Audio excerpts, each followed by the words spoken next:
Blog Talk Radio. I always wait for that Blog Talk Radio. I used to start before I heard that, and then it'd come in and cut me off when I was talking. So good morning, good morning. This is our first Saturday in June, off the shelf listeners, and our listeners are starting to increase. And I don't know, running marketing and different things. So, but we have our loyal listeners who've been with us for going on 13 years, and I always like to acknowledge our loyal listeners and thank them because that's a long, long time.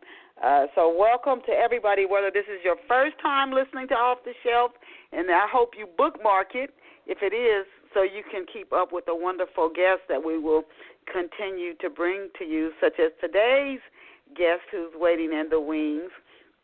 And I want to welcome you again to this Saturday, June the 3rd, Off the Shelf. And you came to the right place. You are listening to the Winning Book Radio Show right now. I want to drop this. I like to start the show with a quote. And so today's quote is by Carol Burnett. And the quote is, "Only I can change my life. No one can do it for me. Only I can change my life. No one can do it for me." Next off-the-shelf listeners, I hope you give that some thought, actually, if there's something in your life that you're not happy with and you want to change, not to wait for someone else to do it for you because they can't, or it's just something magical to happen. You have to start taking the steps to implement that change. To our listeners here, I want to ask you, how good of a mystery sleuth are you? Are you good at finding out who did it? I love to watch Columbo, but in Columbo they tell you at the beginning who did it, and then you get to watch Columbo figure it out. But on the shows where you don't know who did it, you just know what happened. If you like to try to figure it out, you pay attention to the characters, their motives, how they seem, and you're like, oh, I know just what happened. You would love Pour Over Me. Another reason you would love Pour Over Me is if you value relationships, not just romantic relationships, because there is a soulmate relationship in Love Pour Over Me, but there's a very complicated relationship between a father and a son, and then this guy, Raymond, he has 4 friends that he meets in college, and actually one of them gets caught up in the murder mystery. If these are the types of things that you value, again, relationships and mystery, I really encourage you to get a copy of my latest book, Love Pour Over Me. If you don't see, it's an ebook and in print. If you don't see it on the shelves, all you have to do is ask the clerk at a bookstore that you want to get a copy of Love Pour Over Me by Denise Turney, and they can special order it for you because it's carried by the largest book distributors in the world. And I do hope that you'll go out and get a copy. Again, Love Pour Over Me by Denise Turney, and let me know how you enjoy Love Pour Over Me. And now let us go and meet today's special off-the-shelf guest. And our guest I came across from someone who I used to write book reviews for a newspaper out of Michigan in the past, so I'm really grateful and appreciative to have crossed her path. And our special off-the-shelf guest this morning is Landis Lain, and if I'm saying her last name wrong, I hope Felicia will correct me. But Landis is a Brown Girls Books author. Now, Brown Girls Books is a company owned by bestselling authors ReShonda, Tate, Billingsley, and some of you may have heard of these ladies, and Victoria Christopher Murray. And they both are well known, especially I don't know if Victoria started out as an independent author, but they really took great strides forward. Now, Landis is the author of the book Baby's Daddy, Daddy's Baby. She's the author of the book Daddy's Baby, and she's an avid reader. She loves romance and mystery novels. She's a Michigan State University graduate, where she earned a law degree. In addition to writing books, Landis, she teaches writing to first-year. She teaches writing to first-year writing students, so she knows her stuff. And some of her passions include books, writing, of course, sports, theater, and dance. And we're so happy to have Landis Lain here with us on Off the Shelf. I have to tell you guys, if you go and check her out online, I'm going to ask her if she has a direct website URL. I found her information through the Brown Girls Books website. But as soon as you see her picture, as soon as she comes up, she has a very beautiful, bright spirit. It's going to come through just as clear. Thank you.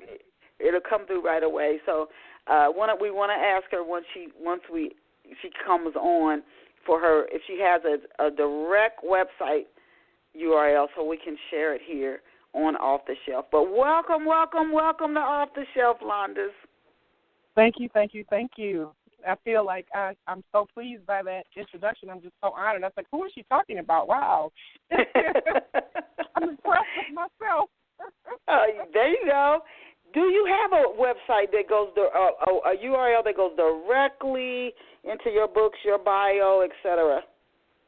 It's LandisLain.com, and it's actually it's being constructed, but it is up, and so we're working on that. You can go to Brown Girl Books, where I am, and also just pull up my name, Landis, Landis, Lain, Lain.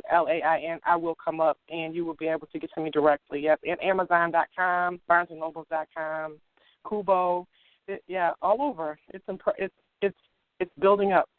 I've built quite a following, and I am so pleased by that. Oh, what a blessing! So again, to our listeners, it's Landis Lain. And that's L as in like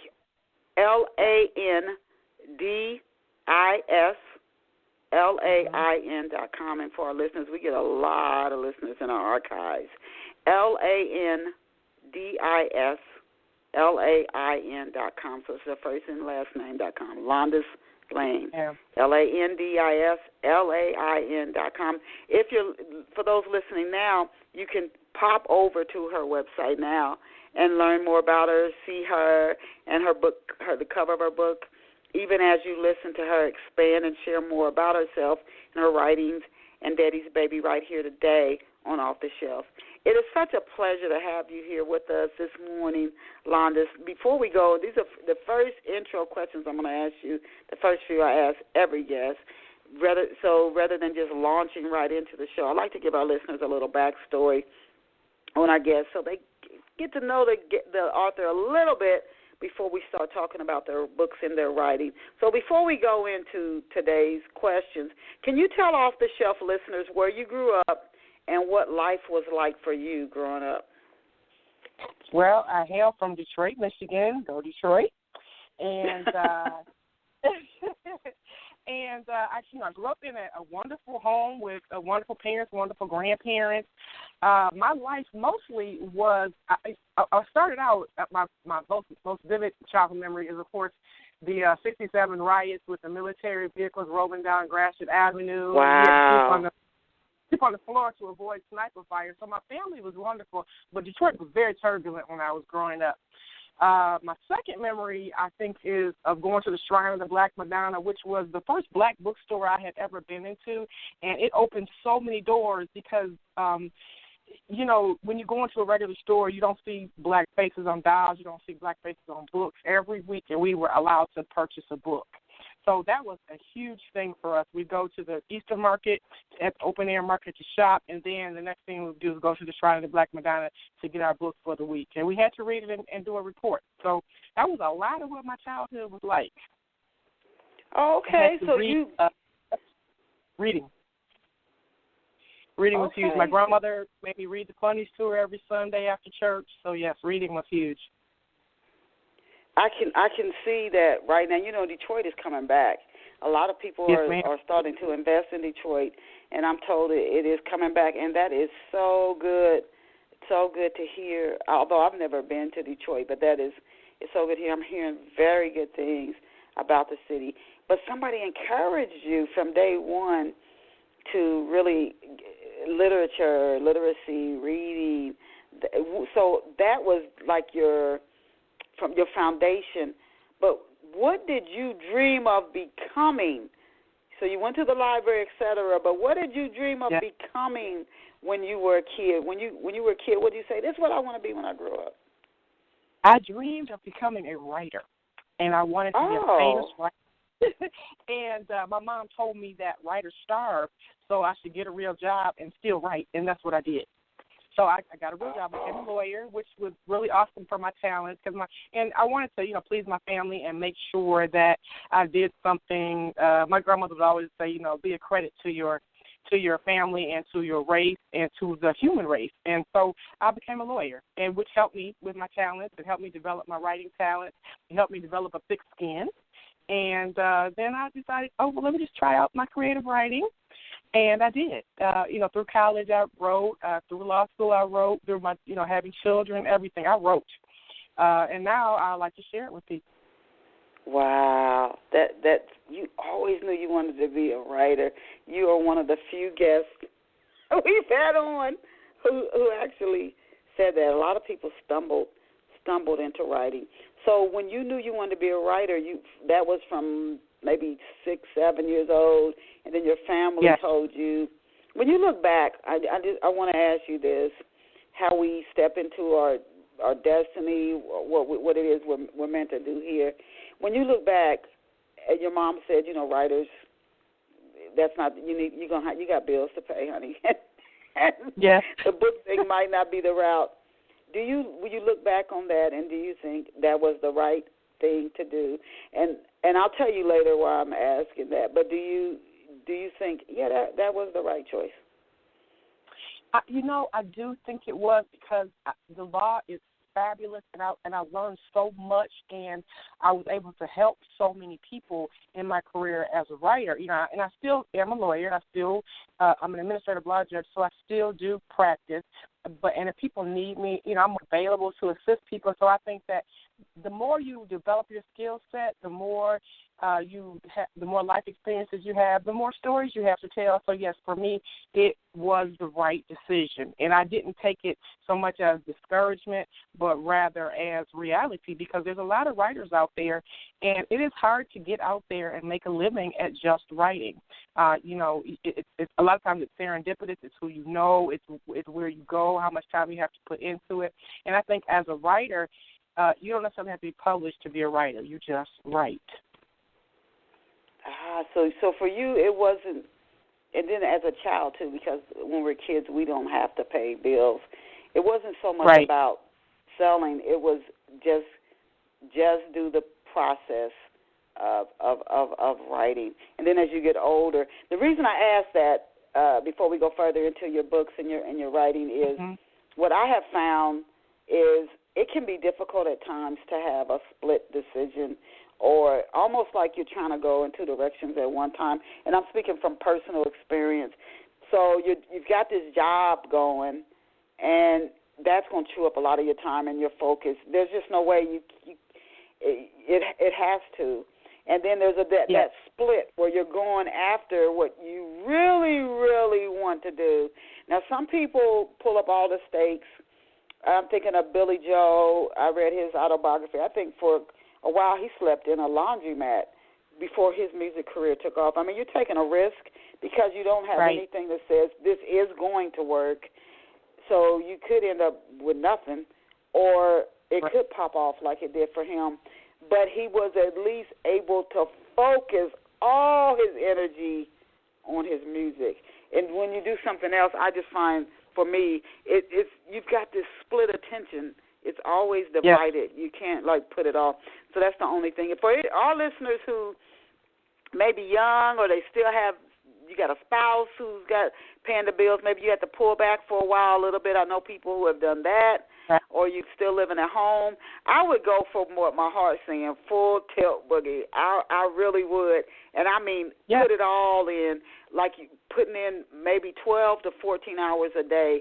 Just don't focus on how many books am I selling or whatever it is you're going after. Just keep, what am I doing? What am I doing? What am I doing? What type of result is what I'm doing? Don't focus on the sales or the money yet. And maybe do that for 6 months to a year and see what happens. That's what I would encourage somebody to do, because then your focus isn't split. It isn't divided. So next question I wanted to ask you, Landis, and thanks for sharing, about your growing up in Detroit. What prompted you to submit Baby's Daddy to publishers? First of all, the first question: how were you when you started writing, and then what prompted you? Wow. I was about 6. I was about 6 when I first started writing. One of my girlfriends died in a fire, and I just didn't like that ending, of course. So I wrote a story about a little girl who actually saved her family from a fire. And my mom, of course, thought it was really good. So all through growing up, I kept diaries, I kept journals. I went to Michigan State I got a scholarship for creative writing. And I just continued to write. I sent in a few things to romance was my first love, so I sent in a few things to Harlequin. I got back some rejections. Then I got married. I had a family, so I kind of put the publishing portion on the back burner. But I just kept writing and kept writing stories, kept honing my craft. I went to Langston Community College and took writing classes. I creative writing classes, and I just kept it up and kept it up and kept it up. And I actually stumbled into writing young adult because that's, I was raising children, I was raising teenagers, I was around a lot of teenagers, I was coaching track, I was doing a lot of teens they're just so fascinating and just so incredibly hopeful. But a lot of times they're also in crisis, and so I thought, wow, this story right here it happens to everybody. At some point in time, you will stumble over something that's going to be a life-changing experience, and it's how you deal with it. How are you going to get through this? And so that's kind of how I stumbled into young adult writing. So yeah, it's kind of been stumble into. And, So baby's daddy, you've been started writing when you were 6. You hadn't, I guess, submitted any other work to a book publisher yet. What happened? I submitted a story to Chicken Soup for the African American Soul, and they accepted it. And it was that book. It was an anthology, of course, but that book sold the most of every Chicken Soup book. So wow. Really wet for publishing. Yeah. So I've had a couple. I won a couple contests. Things like that, but submitting an entire book and getting it accepted, this is the first time that has happened. So it was awesome. Yeah. I love your go out and get it and do it attitude. Can you tell us, for you, what did you learn about? How did you learn about Brown Girl books? I didn't even hear of them until I was researching for your interview today. How did you learn about them for our listeners who might be thinking, how do I have an experience similar to Landis's? How did you learn about Brown Girl Books? And what was the process of submitting your novel to Brown Girl Books like? Well, I've always read Victoria Christopher Murray, Jacqueline Thomas, and Tate Billingsley's books. I have pretty much all their books. And anytime they come to town, because I'm such a voracious reader, anytime we get an author that I like or have read, I will go and see them just to support, because I think that's really, really important for artists to do, to support each other. And so one of my girlfriends who is in the writers group with me, she says, look, this Brown Girls is coming up with I know you like Victoria Christopher Murray, I know you like Jacqueline Thomas, I know you like ReShonda Tate Billingsley. They're coming up with a company, so you should submit your stuff, because they were seeking submissions, and I sent it in to Jacqueline Thomas, who has since left the company, but she was really, really supportive, and then ReShonda and Victoria have been incredibly supportive. And they said, yes, we would like your book to be like a flagship of our young adult section. Because, and so it has been really awesome. It has been so awesome that they would allow that. And there's a second book in the series. It's coming out. It's called Butterfly Rising, and that's going to come out sometime later on this year. I'm not sure exactly when. And it's a continuation of another character in the story. So, and so I submitted it, and they called me, around in a bookstore, actually looking for some more books. Wow. And, so I sat in the bookstore and cried after I got off the phone. Oh, my goodness. I did, because it was just really, really exciting. And and that's been the process. And so they actually had me submit some more chapters. There was one character in the book who, Sasha, who was basically meant to be the villain, but she didn't turn out to be really that villainous, I guess. And they were like, no, we want to know more about her life. So I actually had to write some more chapters about her. And they added them to the book, and they worked with me, and it's out there. Oh my God! Congratulations! What your you know what? I'm glad you shared how your process of getting Daddy's Baby to Brown Girl Books or whoever publisher, because you've also published with Chicken Soup for the Soul, as you said. Right. For the authors who are listening, there's more than one way to get what you want. So hopefully you'll pay attention to what happened to Landis. If that may be your path, and you may have a different path, but you don't have to always. I've self-published. I had one book called Correct Madness, which is a fictionalized version of when I worked in the Department of Corrections in the prison system, and so I self-published too. So I've dabbled in all the venues to see what would be the best fit for me. So that's another thing to share with our listeners. Don't get stuck on it has to happen a certain way. Just stay open if you really want it to happen to however it does happen. Yes. How tell us, Landis, how did your writing career really go forward after your short story Rusty Feet was published in Chicken Soup for the African American Soul? Did you hear from people, whether in the media, did other readers start to reach out to you?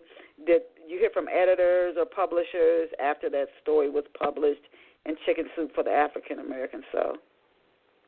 I did hear from a few, but because it was an anthology and there were so many other authors in that book, I did hear from a few, but I was probably not in a place where I could reach out and do the legwork that you have to do to become a famous writer. One of my mentors is Beverly Jenkins, who is huge historical Black romance book writer, and she says, okay, get your stuff out there, talk to people.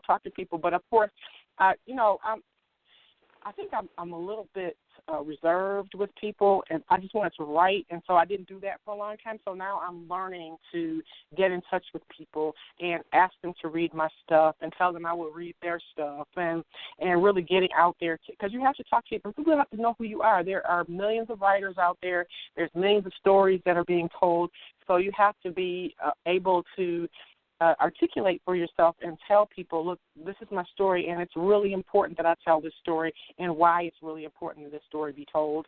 And a lot of times, if you come in contact with the right person, it will happen. Yes. Tell us, Landis, tell us about the inspiration behind Daddy's Baby. What inspired you to actually sit down and write the book? Well, I was reading some young adult things, and I'll say young adult. I had teenagers and some young adults that I coached, and I had my own. And I came across a young lady who gets pregnant in high school or college, and how fraught her life is.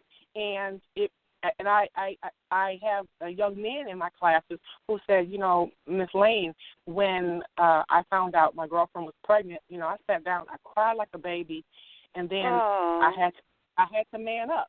And, you just don't see that story out there, especially for young black men. They're so demonized in the media and things like that. You don't see that there's a whole bunch of young men out there who do step up, who want to be fathers to their children, who want to become the man that they should be. And I wanted to tell their story. Even the cover where it's a young man with a baby, a young black man with a baby. You don't see that. You see lots of covers with young black men with guns or drugs or things like that, but you just don't see the cover out there with a young black man who is holding a baby that he loves. And I wanted to tell that story because I don't think that most young men of whatever race want to abandon their children. I think they aren't taught how to take care of children. I think they aren't taught how to step up. And I just wanted that to be the story. Wow. There's added drama to it, but I just wanted to tell a positive story about young men. And I'm sure they appreciate it. I'm sure you've heard from readers. Can you give us a brief synopsis without giving the story away. Give us a brief synopsis of Daddy's Baby. Yes, Damon Hamilton is a senior in high school. He's been kind of bullied, so he changed high school. So it's a new day for him. He comes into a school where it's a magnet school, which is a school that pulls from all over the city. And he meets a new love interest, Brielle. And his senior year is going to be a start. He's very smart. He starts to talk to his teachers. He starts to say, look, I really want to go to college. I want to become this person. And about halfway through this high school senior year, his ex-girlfriend comes to him and tells him that she is pregnant. And he has to deal with the circumstances. What is he going to do with his new love? How is he going to respond to his ex-girlfriend? What happens when the baby comes? So this is the story. Wow. You know what the thing is? I think even as adults, because I think I catch myself doing this as well, we do a little magical thinking. We think if we do, we can eat all the pizza and snacks we want and we won't get fat. And we think we can keep having sex, no protection, and we won't get pregnant or STD. I think so much of our life is not so much of it. We have to be really cautious not to catch ourselves doing magical thinking, like we can just pull a rabbit out of the hat. No, if you're having sex unprotected, no birth control, there's a strong likelihood somebody is going to get pregnant. It's not magical. But even adults, and so people are always shocked when it happens. They're always shocked, like, oh my God, how did that happen? What am I going to do? Oh my God! Even adults do that. They're like, oh my God, somebody really is going to wear these little baby clothes, So, but teenagers, of course, they're not mature, and so they don't have the equipment to make mature decisions. But people expect them to all of a sudden, because they've engaged in this adult behavior, they expect them to just magically behave in an adult manner, and that's just not. It's just not realistic to expect a 17-year-old to behave like a 30-year-old. Because they're not 30, But that's true. That's true. They're engaging in adult behavior, and when you engage in adult behavior, you have to pay adult consequences. And that is the story. But it's such a universal story. It happens all the time. But many young men try to step up. They do. And I wanted to write that story. And I thank you for that. I thank you for that. Can you give us insight into Damon Hamilton, though? You said he was bullied. But tell us, what are his parents like? Does he have siblings? What's his personality like? Is he outgoing? Is he a party guy? What is his personality like, and what's his family background? Well, Damon is kind of a nerd who has blossomed or detonated into this kind of heartthrob. He's gone from 16 to 17, and he's just cute now, and the girls love him. And because he's a nerd, he doesn't really have any game. He's not really sure how to respond. And the first young lady who comes across his path, who is somewhat aggressive, he goes along with the program. He's like, oh, okay, let's do this. And he likes it, and then he decides, well, maybe I don't like it quite as much as I thought I did, so let me, move on. And then he gets attacked, and so he doesn't. One of my friends says he's kind of a punk, and I'm like, well, yeah, because sometimes guys can be, they can be a kind of a punk. But part of the story is a coming of age story where he learns to become the young man that he should be. He can't, and he isn't this. He's 4 siblings, and he is the youngest son. He has 3 older brothers and a younger sister. So his older brothers have been the macho guys, the guys who play football. Oh, okay. He's not really the macho guy. He has asthma, so he hasn't really been the macho guy. He's been lifting weights and things like that, so he's kind of worked himself into a really decent body, and he's gotten tall and just become this good-looking fella, but he's just not inside. He's not the macho guy. And so he has to learn how to become who he needs to be within his own skin. Oh, okay. And I write the story too. I wanted to write the story where what happens when all of a sudden you're good looking and people like you, but you don't feel good looking inside. So he's stepping in. All right. So we see he's young and he's trying to find his way, and he's going through some maybe personality changes. He's starting to try to work on his confidence and feel differently about it. So, and he's going into a whole new environment. He's going into college. Right. So now introduce us to Miss Sasha Anderson. What motivates her? What's driving her? What's she like? Sasha is a beautiful young lady. She's smart, but she is wounded, and she has a really, really complicated relationship with her mother. And a complicated relationship with and the boy, and she has a boyfriend before Damon, who is the person who attacked Damon. So basically, it's sort of one of those ugly type of situations. and she's a little older. She's a year older, so she is basically the aggressor in the relationship, which does happen sometimes. So she becomes as an older person, she becomes sort of this femme fatale, which is not really what she is. She's just a young lady who makes some poor decisions and now has to deal with the poor decisions. And so she doesn't have a lot of family support. Oh, is she an only child? She is an only child. And so she has a complicated relationship with her mother. She's the only child, so that whatever's going on between her and her mother. Her father's not really in her life. Oh wow! So say no more. They say if you have a parent who has issues and you have siblings, they say psychologically the damage isn't as deep. It isn't as bad. But if it's just you and that one parent, you have nothing really to compare it to. It's that much worse. So I see that. So she meets. But tell me this about Sasha. Damon's kind of coming to his own. Does she compensate for whatever this wound by being just really in your face? You know how some people seem real tough or like they want to control everything?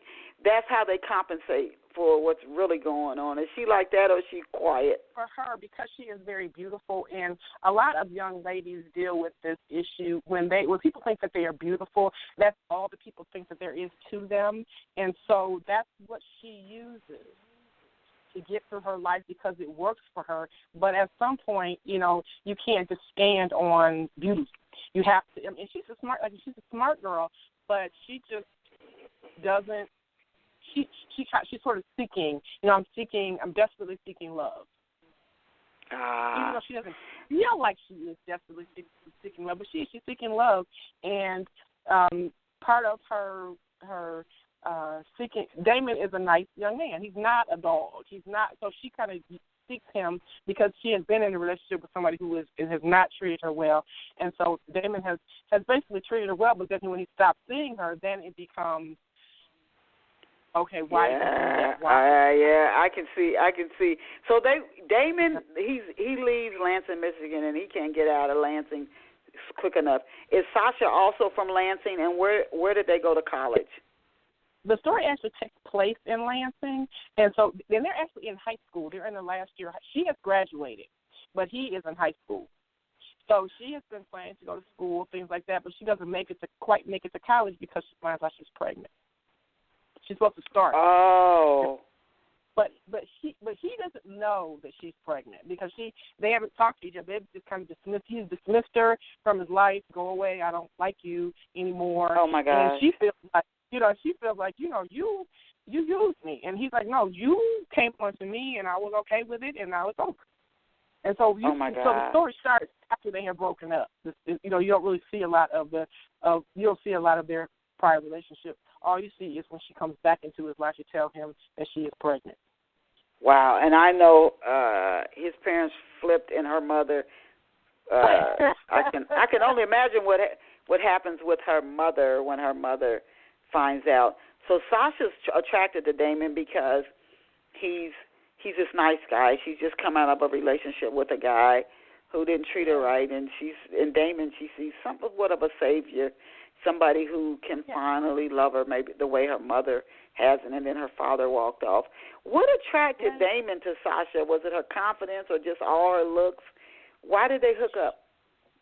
Because she's beautiful, and because she talks to him And because he doesn't have a lot of game, this is a beautiful girl who is very popular in school who actually talked to him, and he's all about that, and he doesn't have the, most guys, at least most high school young men, they're not going to refuse if somebody offers them something, even if you tell them, don't do that. They're not going to refuse because she comes on to him that strongly.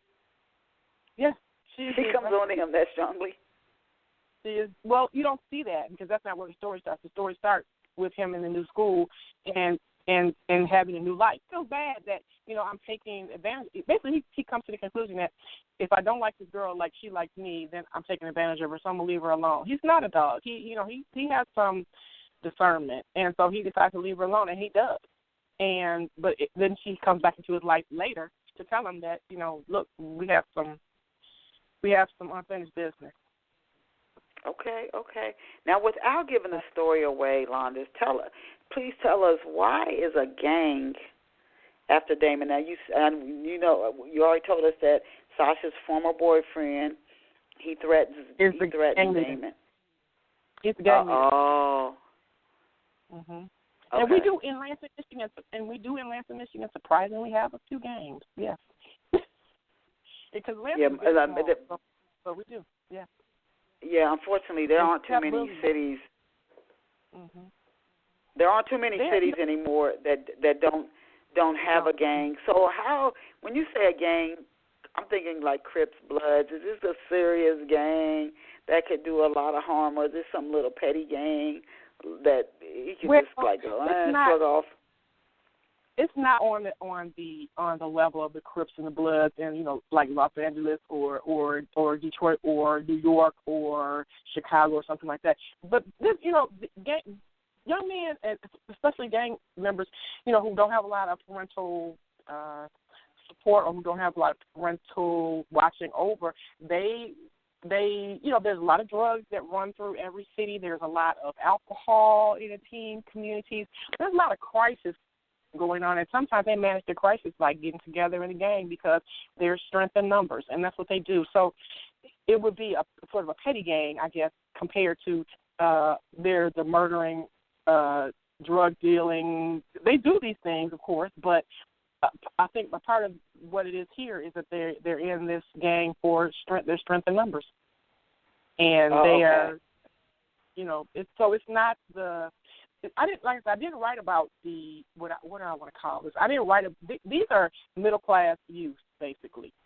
They're not, poor struggling in the street kind of youth. These are youth who actually live in homes, who have, most of them have parents who watch over them. The dark side, or I don't want to even call it dark side, but the ugly side of life often attracts young people.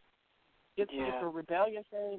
It's attractive to them, and so that it's attractive to everybody. I should just say young people, because we wouldn't have a heroin epidemic if the ugly side of life was not attractive. And so people, that's what they do. They think it's not going to draw me in. It's not going to be a part of what I am. But they get into it, and then they're in it, and they either stay because they like it, or they try to get out, and they feel like they got caught up in something because they involved themselves with the wrong people, or made some poor and again, like what we were saying earlier, the magical thinking. You think you can do something, and the bad thing that happened to somebody else isn't going to happen to you. That's one of the easiest ways to get caught up in the wrong thing. That you're just not going to have the same outcome. You're not going to have to deal with the repercussions. Oh my goodness! Right. Oh my goodness! How do you shake some people and tell them, listen? I wanted to ask you next. How far along is Sasha in her pregnancy when she tells Damon that she's pregnant? And don't give the story away, but are they able to maintain? I almost don't want to ask you if they get back together, but how far along is she? Some people, they find out he doesn't seem like he's the kind of guy who. Well, let me ask you two questions, because I really wanted to ask you if they were able to maintain their relationship. But how far along is she after the baby is born, and does he accept that it's his? Yes, he does. And he tries to step up. Yep. And she's about 5 months along when she tells him, 5 or 6 months, because she is, she is, like I said, she has a very complicated relationship with her mother, and so she basically gets put out. So she's not even in Lansing for a good portion of her. So she comes back, to Lansing to try to, because she can't really, make it work on her own, and so she comes back to Lansing to try to find a way to make things work. And wow, you know what? I'm feeling. Story is the struggle. Yeah, my heart's going out to Miss Sasha. Can you introduce us to some of the minor characters in Daddy's Baby, and please let her describe Sasha's mom. What is her mother like?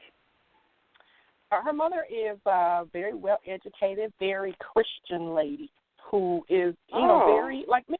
Who, like many of our mothers, has very strong morals, wants things to be a certain way. And, oftentimes, especially, I grew up with a mom who was like, here's my way or the highway.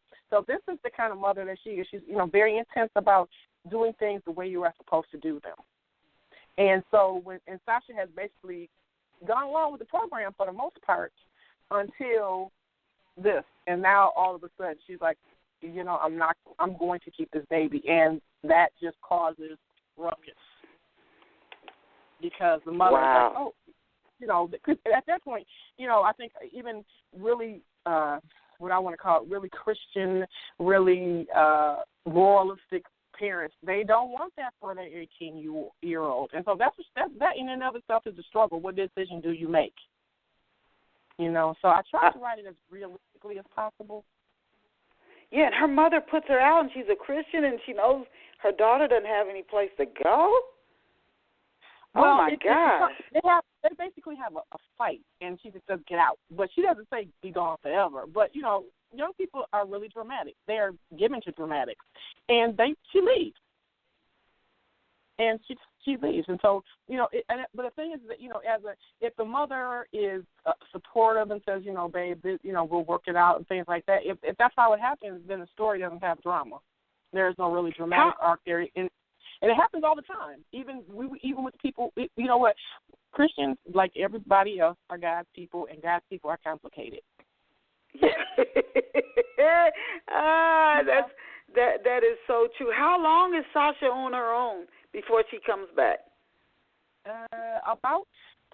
Wow! Oh my gosh! This girl's got some. She's got some confidence and some courage. She's pregnant. She's on her own. All right. You immediately went to Sasha as the sympathetic character, which is hilarious because she wasn't who I meant to be sympathetic in the book, but she becomes this really sympathetic character. Oh, okay. What age group is Daddy's Baby written for? It is written for young adults, so that ranges from about 13 to about 21. And because usually readers will read up.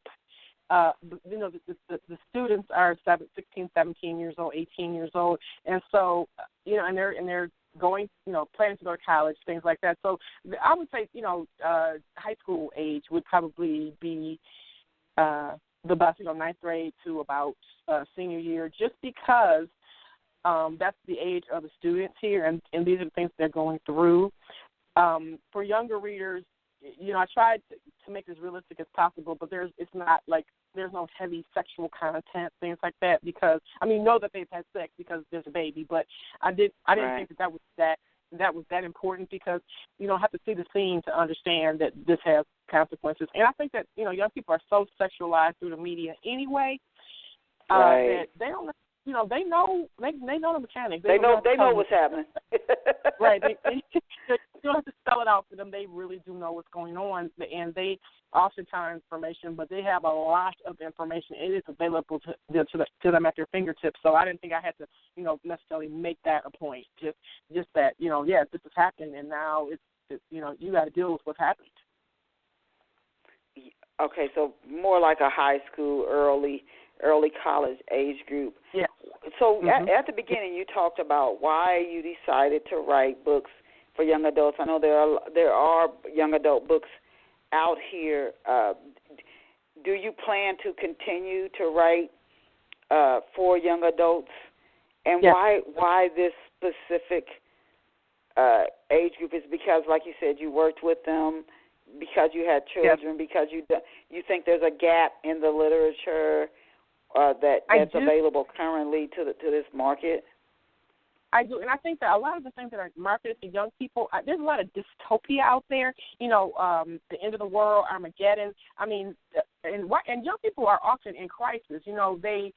They have high suicide rates. They have teen pregnancy. They are dealing with some serious issues at very young ages, and a lot of times they don't have a lot of parental direction for whatever reason. We have a lot of parental drug users. We have a lot of parental alcoholics, or people who just abdicate their responsibilities. And I'm talking, this is across the board, not in the black community specifically, but across the board. I see it every day because I teach at a junior college, which, a lot of times the students they're coming in with a baby. And it's boys, girls, it doesn't matter.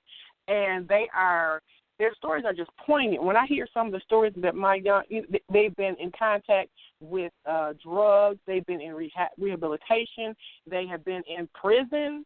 Coming at 21, you already been in prison. So, and this is, like I said, this is across the board. It's not particular to black youth or white youth or Indian or Muslim or Christian. It is across the board. And they are in crisis, and they really don't know where to go or what to say to people. And the stories out there, if they're not fantasy, like say something like Harry Potter, or if they're not some dystopia, like I said, Armageddon, it's the end of the world, some fantasy, they don't get a lot of, look, this is life, and life itself is beautiful and interesting and incredible in the story. They're not told to read. They're not, they're still reading what was written in 1951, and it's not really that relevant to them. They read To Kill a Mockingbird, which is a wonderful story, but how relevant is that to their life today? I don't know that it's that relevant. Go ahead. So you're filling a gap, and more of a realistic. You want to take more of a realistic, because a lot of literature is escapism.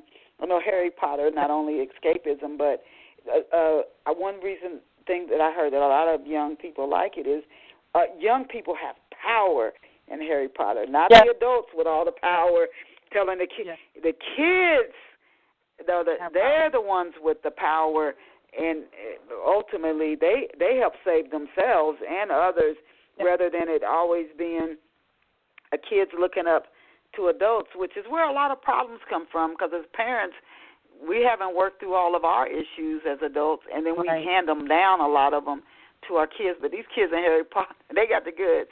So that's why I'm told a lot of youth. I think teenagers think that they have the goods. I've never come across a teenager who did. Even when I was a teenager, I thought I knew everything. Just when I thought I knew some stuff. And then when I turned 21, I thought I knew everything. And then I turned 25, I thought I knew everything. But the amount of time, or the amount that I learned between, let's say, 15 and 21, it was incredible, But teenagers don't believe that their parents know anything. They hate them. They don't want to be around them. Even if they love them, they're trying to become the person they need to be. And sometimes they step into some holes before they make some dumb decisions, because adults make dumb decisions. And I don't think many people tell them that, part of life is making these decisions, but trying to avoid the ones that are going to cost you the rest of your life, Try to make, make your dumb decisions something that's not going to harm you, Yes. What do you hope that readers will gain from reading Daddy's Baby? What lesson, if it was a single lesson, would you like to see them walk away from when they put the book down?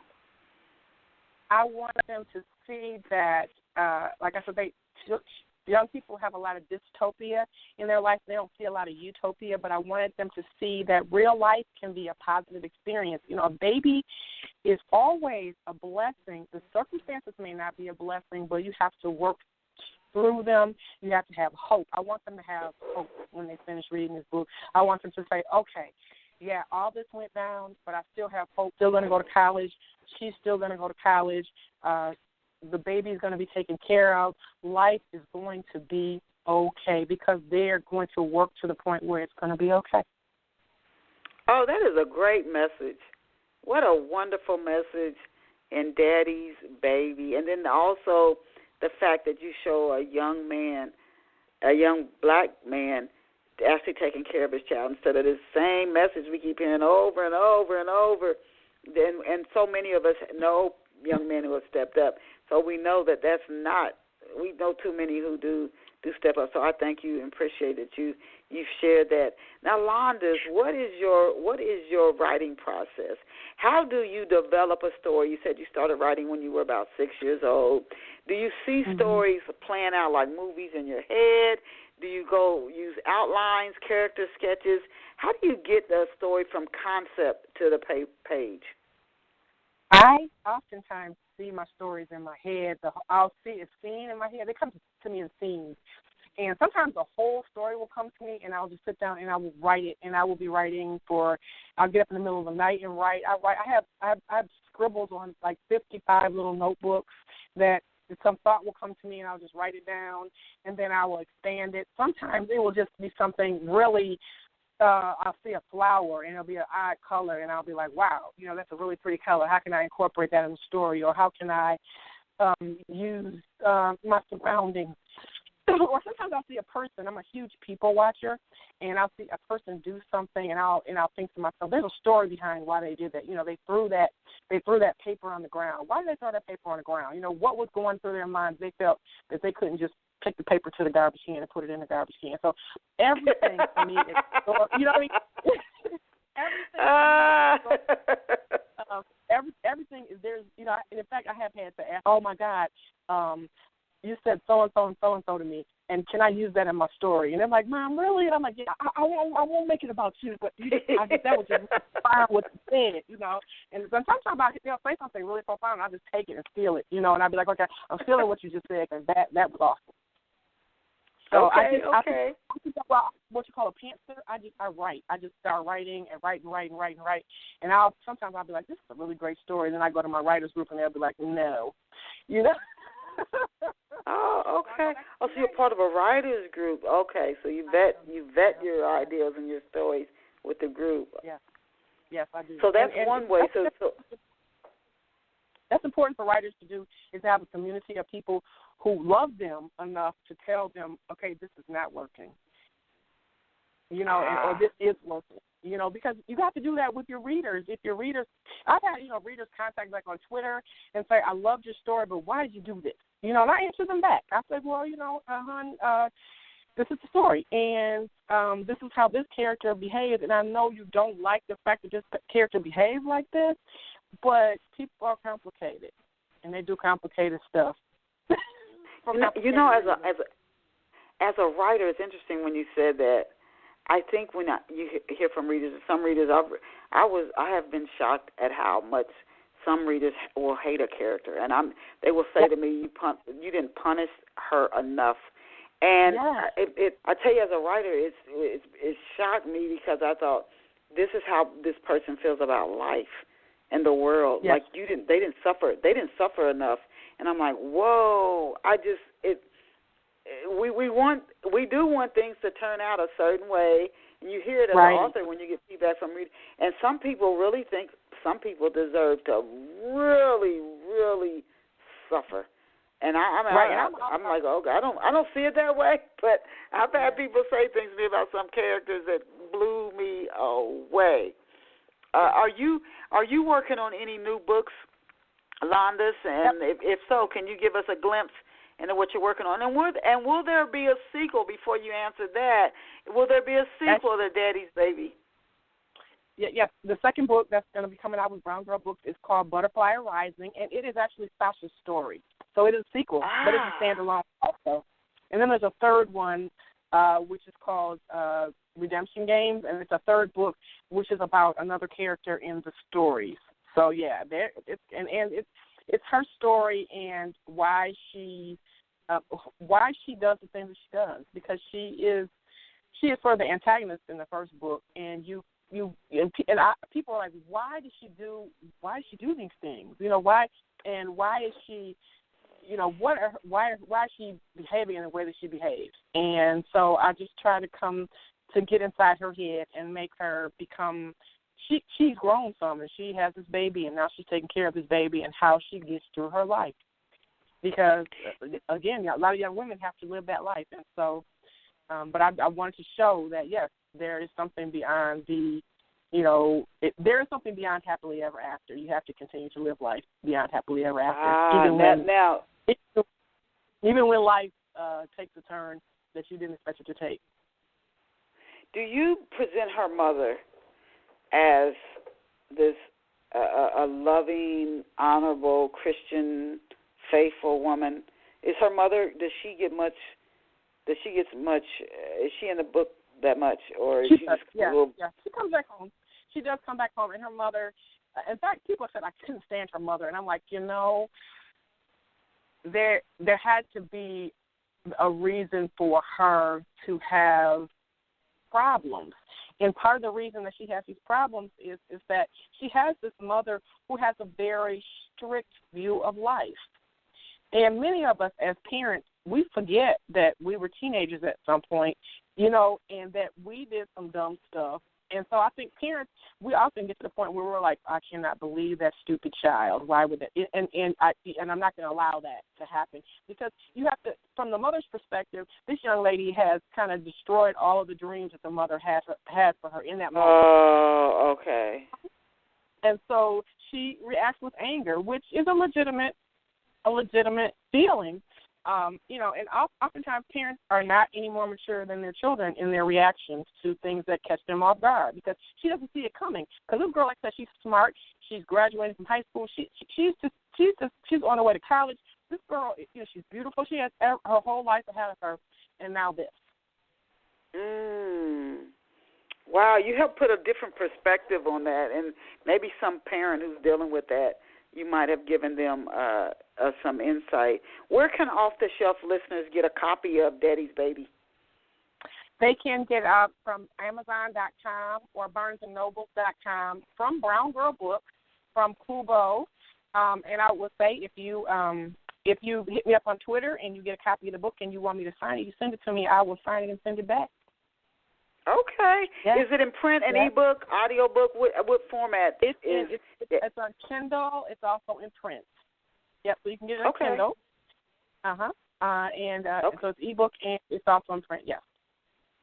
Now, do you have any upcoming speaking engagements? Can you share some of your upcoming book signings or interviews that you have coming up?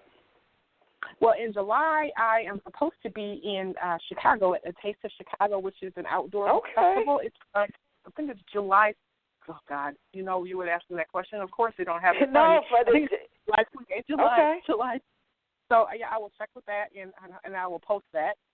And hit me up on Facebook. I always post things on Facebook, and so right now my summer is kind of full. So, but that's what I will be doing in July, and then I will be setting up some new things. So just look for me on my website, and I will. It's like I said, it's under construction, so I'll be posting things there on a regular basis. Okay, so you're on Facebook. Where else are you on social media, and how can people find you? Facebook, Twitter, Instagram, and so far that's all. I'm old, so my students are teaching me how to use the social media. You ain't hardly old. Don't even anybody go onto your website or see. She just told a story. I'm looking at one picture of you on the for this show. You look like you couldn't be a day older than 30. So no, she's not old to our listeners. She just told a story. But you can't do all the social medias. They are like, every time I turn around, there's like 10 more. So you have to figure out which ones you're going to work in. Yeah, you can't do them all. You can't do them all. Oh. We have run out of time to our listeners. We've so enjoyed having this Landis Lain here this morning. What a treasure she is. She's the author of the book. You're very welcome. She's the author of the book, Daddy's Baby. I really encourage you to check her out at her website, and the URL is Landis Lain, LandisLain.com. Again, that's LandisLain.com. And again, she's the author of the book, Daddy's Baby. She's working on a sequel to the novel. and she has more works coming out. So if you bookmark her website, LandisLain.com, you can keep up with what she's doing, including her Chicago event, which will be in July. So we want to thank Landis for being here with us, and we want to thank you, our awesome off-the-shelf listeners, whether you're a first-time listener, you've been listening for a while, or you've been with us for almost 13 years from the very beginning.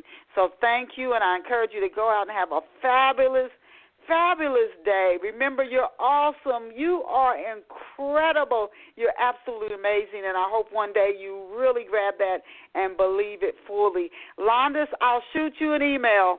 Bye for now. Thank you. Love you. Bye-bye.